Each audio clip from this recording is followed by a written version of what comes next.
আসসালামু আলাইকুম। কেমন আছেন সবাই? কিছুদিন আগে 300 ফিট গিয়েছিলাম, তো ওখান থেকে কয়টা লাউ এনেছি। তো তার মধ্যে একটা লাউ দিয়ে আমি বানিয়ে ফেলেছিলাম লাউয়ের পায়েস। তো চলুন রেসিপিটি আপনাদের সাথে শেয়ার করি। আমার হেল্পিং হ্যান্ড দেখুন খুব সুন্দরভাবে লাউগুলোকে কুচি কুচি করে কেটে দিয়েছে। তো তারপর আমি লাউগুলোকে খুব ভালোভাবে ধুয়ে নিয়েছি।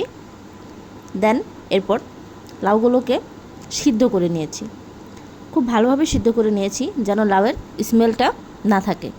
তারপর একটা চালনিতে লাউয়ের পানিগুলোকে ঝরিয়ে নিয়েছি। লাউয়ের পানিগুলোকে খুব ভালোভাবে ঝরাতে হবে। এরপর একটি প্যানে আমি দারচিনি, এলাচ, লং দিয়ে এবং চিনি দিয়ে খুব ভালোভাবে লাউটাকে জাল করে নিয়েছি। সাথে একটু লবণ অ্যাড করবেন।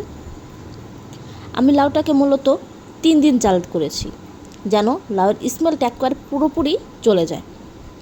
আপনারা বাসায় এই রেসিপিটি ট্রাই করে দেখবেন, আশা করি ভালো লাগবে। আমরা প্রায় এই রেসিপিটি বানাই। আমার বাচ্চারা খেতে কিন্তু খুবই পছন্দ করে। এরপর একটি পাত্রে দুধ দিয়ে এর সাথে দারচিনি, এলাচ দিয়ে দিয়েছি এবং পোলাওর চাল ব্লেন্ড করে এর সাথে অ্যাড করেছি যাতে এটার ঘনত্বটা বাড়ে। এরপর চিনি দিয়েছি, স্বাদ মতো লবণ দিয়েছি, কিছু ড্রাই ফ্রুট দিয়ে দিলাম যেন স্বাদটা আরও ভালো হয়। এরপর জাল করা লাউটা দিয়ে দিলাম। খুব ভালোভাবে জাল করে নিয়েছি। জাল করার পর দেখুন পায়েসটা কালারটা কতটা সুন্দর আসছে।